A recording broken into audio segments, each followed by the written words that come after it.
This is episode number 20 of Foreign Object. Today's guest appeared on episode number 1, thus becoming the first repeat guest, which is somewhat remarkable given I hate everything former US Congressman Joe Walsh stands for, and he would argue vice versa. Pick an issue, any issue, and Joe and I will not see eye to eye on it. We differ wildly on crime and punishment, the role of government, the war on terror. Joe believes Israel is a beacon of light in the Middle East. I believe Israel is a brutally oppressive apartheid state.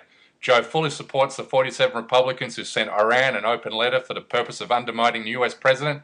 I call that an act of treason. I could go on, but today, if you're tuning in and hoping for a fight, you'll be disappointed. I like Joe and consider him a friend despite his crazy right-wing nutjob antics. You see, sorry, mate. No, I love it. You see, the reason I like having Joe on Foreign Object is that in an ever-increasingly hyper-polarized America, I like to believe Joe and I demonstrate that two people with polar opposite political ideologies can still be friends. And I think that's nice. Today we are talking about the 2016 presidential race, and for the Republican Party, their primary is already well underway. More than a dozen Republicans have indicated they're considering running. Joe is here to break down the GOP race. Joe, how you doing? Hey, CJ, it's great to be with you. And again, I'm dead serious when I say this. I got all the respect in the world for what you do.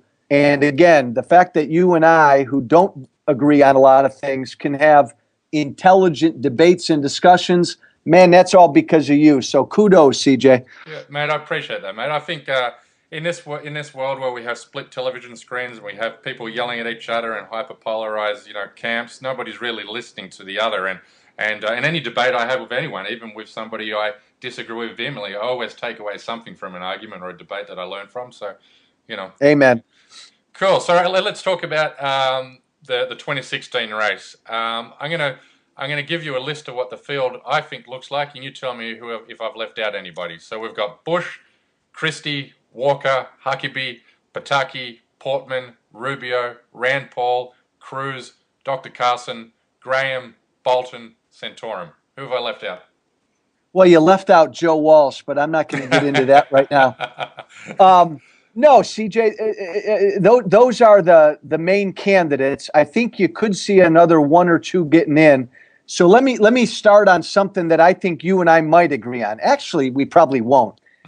I think Hillary is inevitable. And I think Hillary is going to be almost impossible for the Republicans to beat no matter who our nominee is. So that's kind of the context. That's where I'm coming from. I think it's going to be an uphill climb no matter what. I think Hillary's going to be an improved candidate. I think she's learned how to run as a woman, just like Obama learned how to run as the first black president. And I think the first female president's going to be damn tough to beat. I think the only shot we've got is to sort of run, ideally, a boring, accomplished, nerdy kind of a governor might be our only shot. Mm-hmm. So you think, wait, you're thinking of Christie? Yeah, well, except he's not boring. I think Wisconsin Governor Scott Walker is sort of boring and nerdy and accomplished. I think Ohio Governor John Kasich, if he decides to get in, might be an accomplished governor. I think Bobby Jindal down in Louisiana might fit the bill. Christie might as well, except he's kind of a complicated figure. Yeah. I will say this, CJ. I know we've got a number of United States senators who want to run. Rand Paul, Rubio, Ted Cruz. I'll be honest, good guys all, but I wish they'd stay in the Senate and raise hell. Yeah. I wish.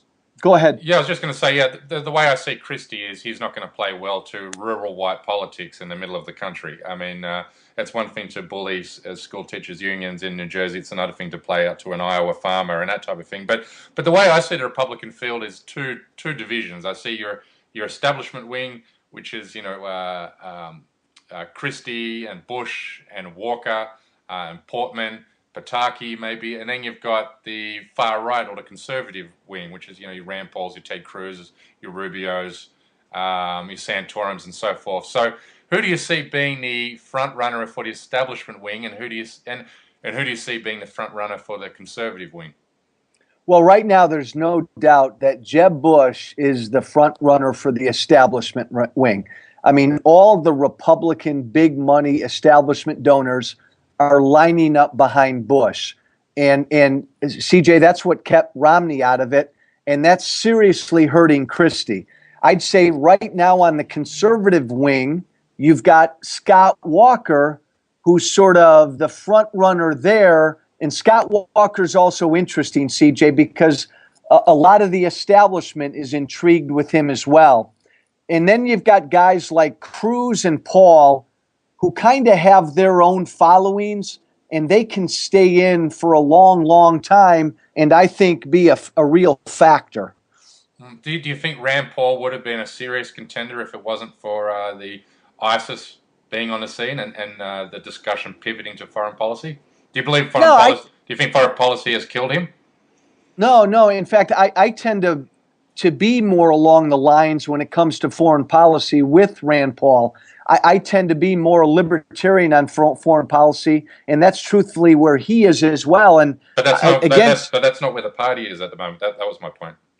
Well, you know what? You'd be surprised. It's a growing movement within the party, and I don't know where Democrat voters are on this, but growing within the Republican Party, because I talk to them every day, are a lot of people who say, look, stay out. Let ISIS and Al-Qaeda duke it out. Let these Muslim terrorist groups duke it out. Stay out of their fights and their civil wars. I think that's a growing voice in the Republican Party, and Rand Paul certainly represents more of that voice. Okay, so who do you think are going to be the last two candidates standing? Like the last in 2012, it was Santorum and Romney. So who do you believe will be the last two standing at the end, duking it out? Well, right now, Jeb Bush has got to be somebody standing because there's too much of the establishment that wants him. Is Walker his biggest threat? Well, Walker, and I still think somebody else who may get in. And again, I think because of the followings they have, Rand Paul and Ted Cruz, if they wanted to, they can stay in until the end and still make some real noise. But I think also, CJ, you're going to see some surprises. I think Governor Bobby Jindal could surprise people and make a real run for this. I don't think it's nearly solidified yet. That's interesting. So you really believe a man of native origin has a chance in the Republican Party? Oh, God, yeah. Again, us Republicans, CJ, we don't look at race. We don't look at race. We don't look at sex. It's the Democrats who tend to nominate somebody because he's black or because she's a woman. Hey, you give me Condoleezza Rice, CJ, I'd line up behind her in a nanosecond. You're talking about the same woman who ignored the memo, OBL determined to strike America? I've got some problems with her foreign policy, but again, we tend Republicans, ironically, tend to support people based on what they believe. Democrats tend to support people because of who they are, a woman, a black, a Latino. I don't like to, and I don't think Republicans play those games. Well, okay. Well, you've got to remember that, 35% of Republicans still believe Obama was born overseas and doubt his heritage. So there's definitely a race problem within the party. I don't think you can say Republicans don't see race. Remember, almost 30% of Democrats believe George W. had something to do with 9/11. So there are nutbags around, correct? Yeah, correct. Now, the way I look at it is, and a lot of commentators saying that Bush has no chance of winning a conservative primary in this cycle. You seem to suggest, he's the favorite, and he can't be beaten. That's the kind of message I'm getting from you. Well, I think he's going to be awful tough to beat. Now, remember, CJ, and I know you know this, Jeb actually had a fairly conservative record as a governor. And most people have always believed he's always been the more conservative Bush. I think as he's gotten older, CJ, he's become more establishment. And what I find most discouraging about him is he seems to enjoy putting a thumb in the eye of conservatives. His support for amnesty and his support for Common Core are going to be big, and they're going to hurt him. But, Republicans have been out of the White House for a while. So I think a lot of people, if they view him as the most likely to win or the most likely to do well against Hillary, I think you're going to see a lot of people line up behind him. But immigration is such a hot button issue for Republicans at the moment, and his positions on immigration doesn't square with the base at all. Hey, CJ, I totally agree. Look, I went on air last week after the Republicans in the House caved.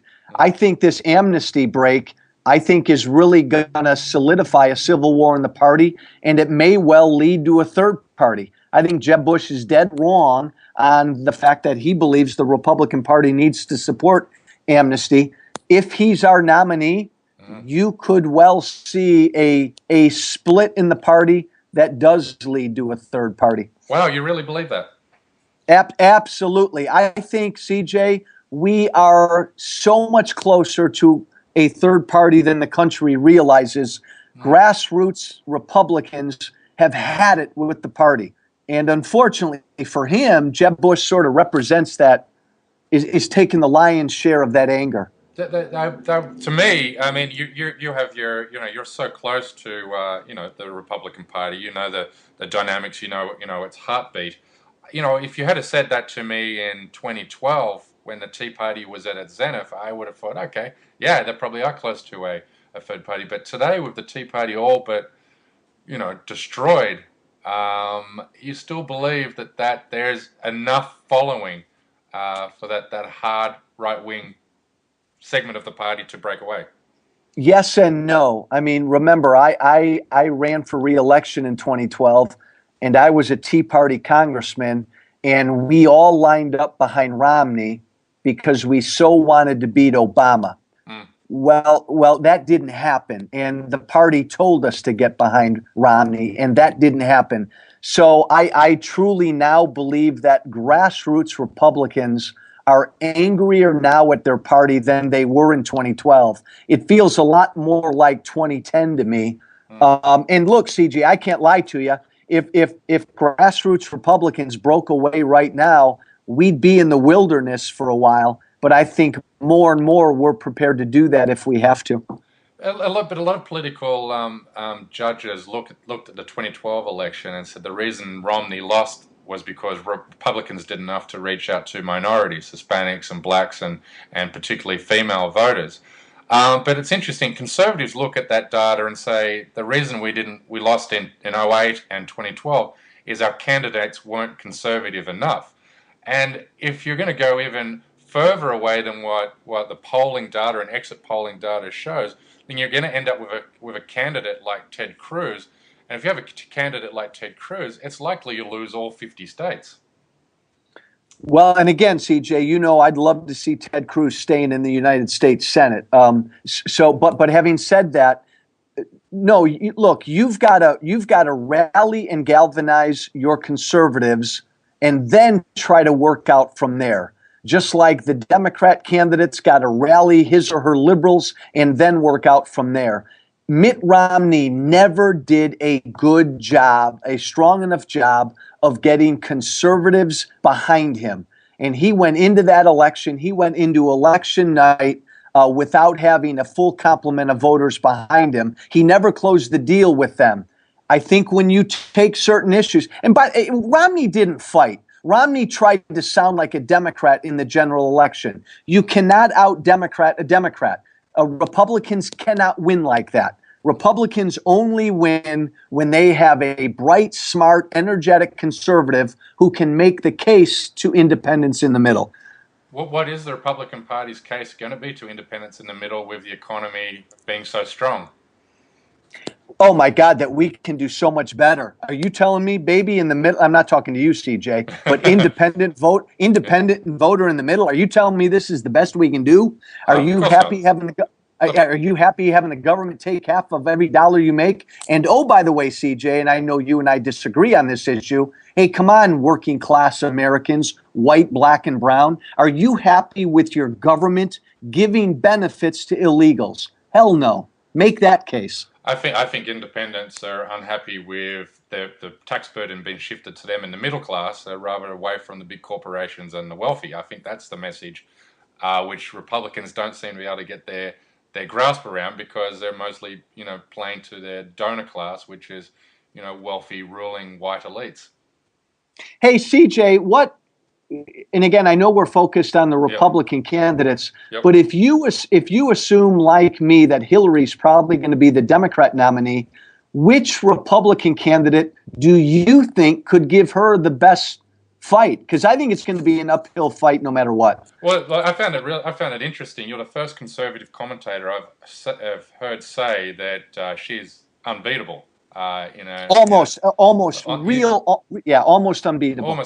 And I would agree with that assessment. If a year ago, if somebody had told me that Chris Christie was going to be the Republican nominee, then I would have said then the election was completely in play, because it would have meant the middle was in play. And the only way Republicans can win a presidential election, in my mind, is if the middle is in play. And Christie could have activated that. Now I believe he's dead in the water. I think that the scandals around him. I think that he's, presidential politics is such a different beast to running as a governor. That it's a different beast to running for Congress or even the Senate. Yeah. And rookies, you can have, 3-term senators and multi-term congressmen run for president, and they look like amateurs in the light of in the presidential spotlight, because everything you say gets scrutinized. And you saw when Christie went to London and he was asked a simple question about the vaccine. And he refused to answer it. And then the same thing with Scott Walker. He was asked, do you believe in, do you accept evolution? And he refused to answer it. Well, you can't do that in a presidential election. You get away with that when you're playing to a small base. So a year ago, I would have said Chris Christie could have taken on Hillary. I think Bush, I don't like Hillary, so I'm hoping that she's not there. Well, I know. I think Bush, is probably the best chance the Republicans have of beating her, only based on name recognition alone. But I don't think he's going to drive out your base at on polling day. That's going to be the problem. No, I think he's going to have a real problem. Look, here's the deal. I think Obama was nothing but a celebrity. Period. I think Hillary is going to try to run as a celebrity to get elected. She's going to play the mom thing, the female thing, the grandma thing. And look, that's going to be real hard to beat. I think the only way we beat it is to run. You also can't overlook the fact that she was a senator and the Secretary of State and the First Lady. I mean, you can't question her resume. No, unlike Obama, she literally also has a resume to go along with it, which makes her even more difficult to beat. But I think the only way you beat it, CJ, is run an anti-celebrity. Somebody, again, I go back to like maybe a Scott Walker or just a boring governor who's done something, who can say, I'm a fresh face, I've gotten some stuff done, I'm not a great speaker, I'm not a woman, I'm not black, but the country's in trouble, boom, and make that case. But Walker's record as governor is not that flashy. I mean, other than destroy unions, I mean, Wisconsin is still, in the bottom of the list as far as job creation goes, and also they had a massive shortfall in their budget. I'll tell you, CJ, he can make a great case when it comes to taxes, jobs, and yes, confronting public sector unions, getting Wisconsin up off its back. He can make that case, but he's not the only one. Other governors could do it. Well, speaking of other governors, the most overrated governor or the most overrated Republican candidate in 2012 was Rick Perry. Some are saying he might be the most underrated candidate in this cycle. Do you see that he has any hope?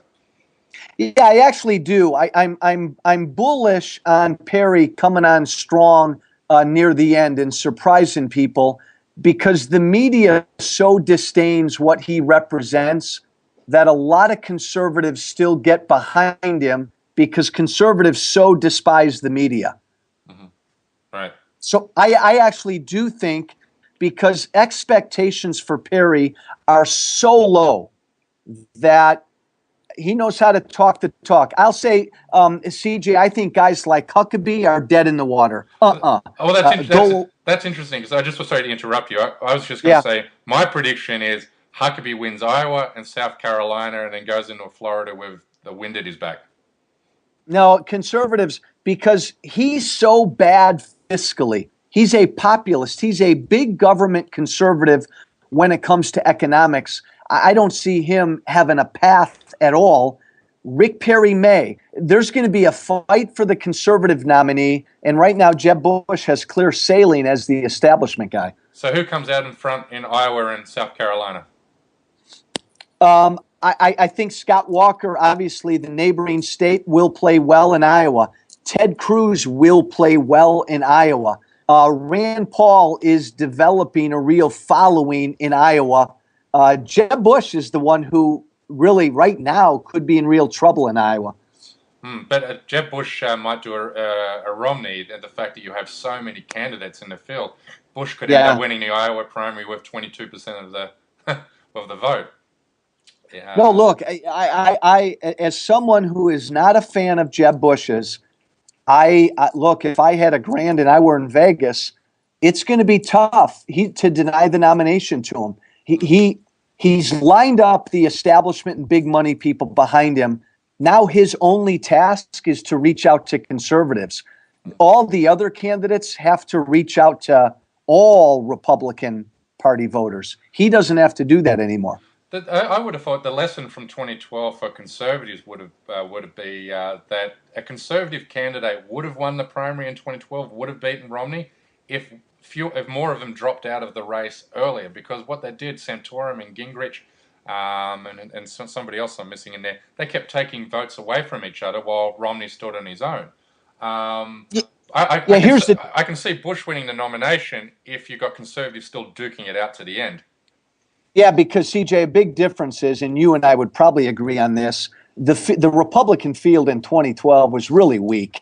I mean, Santorum, Newt, Michelle Bachmann, come on. But obviously, at least conservative accomplished names, you've got stronger conservatives in this year who can stay in for a longer time. And look, a guy like Ted Cruz, he can stay in as long as he wants. So where's the Sheldon Adelson money going then? Because that's another one of the primaries in the Republican Party. I mean, you've got your Wall Street money, and then you've got your plutocratic money. So you're saying Wall Street money is going to go to Bush. So where's the Sheldon Adelson money going to go? It's conflicted. And the Koch brothers. It's conflicted right now. Mm-hmm. It's conflicted between maybe Bush, maybe Scott Walker. I don't think that money likes a Rand Paul or a Ted Cruz. In one name, CJ, you and I haven't been talking about is Marco Rubio. A lot of the establishment and conservative money, the Koch brother money, the Adelson money, loves Rubio. So if Rubio can begin to get some traction here, he's a name I think that could really be a threat to Bush and Walker. He's such a horrible campaigner. He's got no political gravitas when he speaks. There's there's nothing presidential about him, in my opinion. Yeah, but give me your honest take. Was there anything presidential about a one-term Barack Obama 6 years ago? No. Yeah, but any guy. I mean, okay, I'll take your celebrity point as a valid point. There's something to be had for that, but nobody has the natural orator skills of him. I mean, I wept in the Democratic National Convention in 2008 with his speech. I mean, he has the power to move people. CJ, you are smarter than that. I don't believe you wept. You are too smart for that. He was nobody. After 8 years of Bush, I mean, I was going to cry for anyone. Well, maybe you wept with joy because W was finally done. But no, God, no. Obama's an overrated speaker. Obama got elected because he was a persona. He was this black guy, and the country caught up with it. Look, Marco Rubio is 10 times more experienced now than Barack Obama was 6 years ago. I mean, he was the Speaker of the House down in Florida for 6 years. I'm not a fan of his, but he enters this thing at a much higher level. They all do than Obama. Mm-hmm. So who's the Joe Walsh guy? Who are you endorsing? There's no endorsement, but I'll be frank with you. I really like Walker. We haven't talked about Indiana Governor Mike Pence. I don't know if he's going to run, but I like him. I like Bobby Jindal. I'm a conservative, CJ, but I wish Rand Paul and Ted Cruz, I wish they'd stay in the Senate and do their jobs there. I really want to see a governor. So, as a libertarian, you're staying away from the most libertarian name in the field, Rand Paul. I like Rand Paul a lot. I consider myself to be a friend of Rand Paul's. I could get excited about him. After 6 years of Obama, I feel like we need an executive. We need somebody with some executive experience to run and win. But look, I could get excited about Rand Paul. Mm-hmm. And mate, we're almost out of time because I know you're only half an hour. So I just want to. This is something that's always been on my mind when it comes to conservative commentators. When I hear Sean Hannity or Bill O'Reilly or Ann Coulter, it's always in their best interest from their own commercial point of view for the Republicans to never win. And you think about Rush Limbaugh, Yeah. and Ann Coulter and these guys and Sean Hannity. They always tend to put their support behind the most unelectable candidate. And I've always suspected, haven't proved it yet, but suspected the reason they do this is because it guarantees the Republicans don't win. And when Republicans aren't in power, then they have a greater following because they're able to tap into more resentment and more ill feeling towards the Democrats. Am I onto something when it comes to that? Yeah, you could be, CJ. I think there's some truth in what you speak. Now, I'm not smart enough or sophisticated enough to be that way because I just worry too damn much about the country. But I can't deny that some of these conservative commentators may have some of that there. Right, that's interesting. Yep. I'm going to look more into that. Mate, Joe, it's been awesome having you back on again, mate, and I enjoy looking at your tweets. Sometimes I want to kick the cat when some of the stuff is... Hey, keep doing what you do, CJ. You're great at it, man. Cool, buddy. All right, I'll let you get back to it. Thanks, man. Good on you, mate. See you, Joe. Bye-bye. Bye-bye.